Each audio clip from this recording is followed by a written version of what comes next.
অন্যান্য শহীদ পরিবারের একাধিক লোকের সাথে কথা বলেছি, সবার সাথে এই আচরণ করা হয়েছে। নিজামী সাহেব, মুজাহিদ সাহেব, সাইদি সাহেব, সবাইকে সরকারের গোয়েন্দা সংস্থারা এই দলটাকে বিক্ষিপ্ত সবাইকে কি আপনি শহীদ বলছেন? আমি নিঃসন্দেহে দাবি করি তারা ন্যায় বিচার পায়নি। তাদেরকে সাজানো একটি মামলায় জোরপূর্বক হত্যাকাণ্ড করা হয়েছে।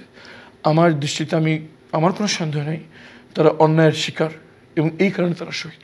আমি নিঃসন্দেহে একজন আইনজীবী হিসেবে, একজন সন্তান হিসেবে দাবি করছি যে এই যে বিপর্যয় প্রক্রিয়া আমার পিতাকে ফাঁসি দেওয়া হয় এটি অস্বচ্ছ ছিল, রাজনৈতিক হস্তক্ষেপ ছিল এবং কোনো মতে ন্যায় বিচার আমার পিতা পায়নি।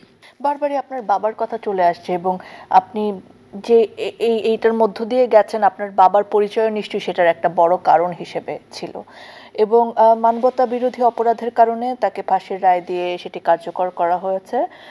যদিও এই সময়ে এসে সেটাকে মানে জুডিশিয়ারি কিলিং হিসেবেও অনেকে আখ্যায়িত করছেন। আপনি একটু বলবেন যে আপনি কখন জানলেন আসলে আপনার বাবার এই ফাঁসি কার্যকর হয়েছে? আপনি তো এর আগে গেছেন।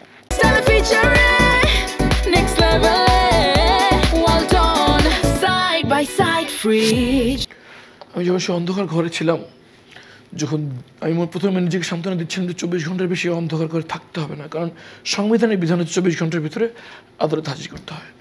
আমি দেখলাম 24 ঘন্টা পেরিয়ে দিন হলো, দিন পেরিয়ে সপ্তাহ হলো, সপ্তাহ পেরিয়ে মাস, মাস পেরিয়ে বছর। তখন বুঝতে পারলাম যে আমাকে এখান থেকে ছাড়বে না। তখন তারা যখন খাবার দিতে আসতো তখন আমি আকুতি মিনতি করতাম যে মেনে নিলাম আমাকে এখান থেকে ছাড়বেন না, মেনে নিলাম আমার পরিবারের কাছে যেতে দেবেন না, অন্তত এতটুকু আমাকে বলুন যে পিতার জন্য আমি সংগ্রাম করছিলাম সে কি বেঁচে আছে না মারা গেছে।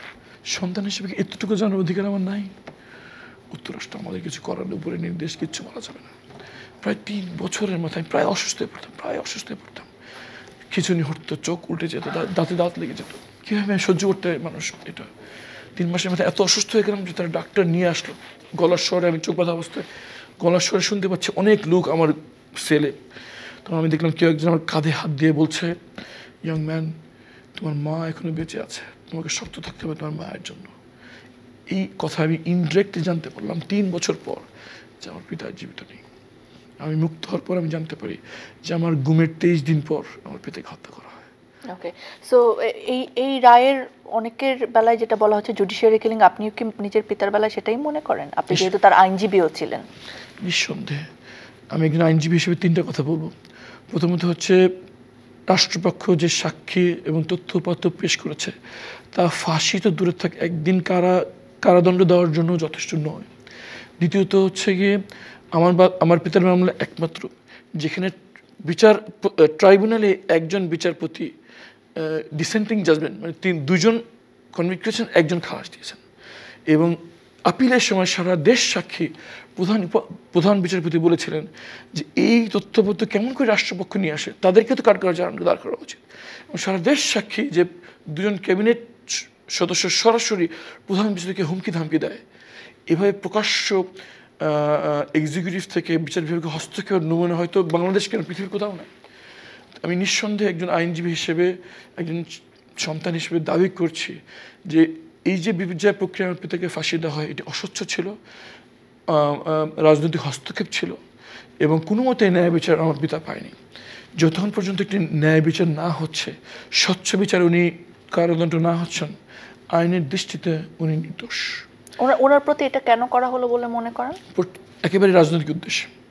আমার পিতার দল এবং আমার পিতার ব্যক্তিকে তৎকালীন ফ্যাসিস্ট সরকার একটি হুমকি হিসেবে দেখেছেন।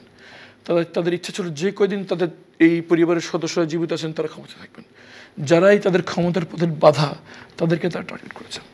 আমি একটি কথা বারবার বলি, যদি জামাত বিএনপির সাথে জোট ত্যাগ করত হয়তো জামাতের কোনো নেতৃবৃন্দকে ফাঁসিতে ঝুলতে হতো না।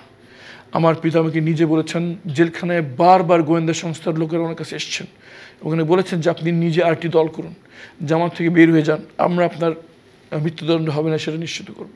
এবং আমি অন্যান্য শহীদ পরিবারের একাধিক লোকের সাথে কথা বলেছি, সবার সাথে এই আচরণ করা হয়েছে।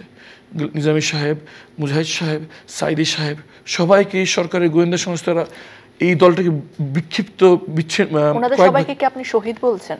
আমি নিঃসন্দেহে দাবি করি তারা ন্যায় বিচার পায়নি। তাদেরকে সাজানো একটি মামলায় জোরপূর্বক হত্যাকাণ্ড করা হয়েছে। আমার দৃষ্টিতে আমার কোনো সন্দেহ নেই তারা অন্যায়ের শিকার এবং এই কারণে তারা শহীদ। তাহলে কি বাংলাদেশে কোনো যুদ্ধাপরাধী ছিল না, নাকি যারা ছিল তাদেরকে বাঁচিয়ে দেওয়া হয়েছে ওর সামথিং? আমার জন্ম স্বাধীনতার 13 বছর পর। আমার কাছে মুক্তিযুদ্ধ বাংলাদেশের সবচেয়ে গৌরবধর উজ্জ্বল, সবচেয়ে গৌরবোজ্জ্বল অধ্যায়। আমি যার প্রথম নিঃশ্বাস স্বাধীন বাংলাদেশে, জানতে চাই কেন একটি নিরপেক্ষ বিচার তদন্ত হলো না আইডেন্টিফাই করার জন্য কারা আসলে জড়িত ছিল, কতটুকু জড়িত ছিল। যদি আপনার দল জামায়াত ইসলাম ক্ষমতা আসে, আপনি কি দাবি জানাবেন যে একটা নিরপেক্ষ তদন্ত হোক যুদ্ধাপরাধীদের নিয়ে? মুক্তিযুদ্ধের মতো একটি পবিত্র বিষয় আমাদের কাছে, সেটাকে নিয়ে রাজনীতি করা হচ্ছে। এবং আমি মনে করি এটা মুক্তিযুদ্ধের বিচার হওয়া উচিত ছিল, যার মাধ্যমে যাতে ঐক্যবদ্ধ হবে। কিন্তু আমরা কি দেখছি, যাতে আরও দ্বিধাবিভক্ত হয়ে পড়েছে, আরও বিভক্ত হয়ে পড়েছে। আমি মনে করি নিরপেক্ষ যদি তদন্ত হয় এবং সেই হিসেবে যদি কাউকে দোষী সাব্যস্ত হয়, তাতে আবার বিচার হওয়া উচিত। আমি একজন স্বাধীন বাংলাদেশের জন্ম নাগরিক হিসেবে আমি মনে করি এটা যদি হয়, আমি স্বাগত জানাব।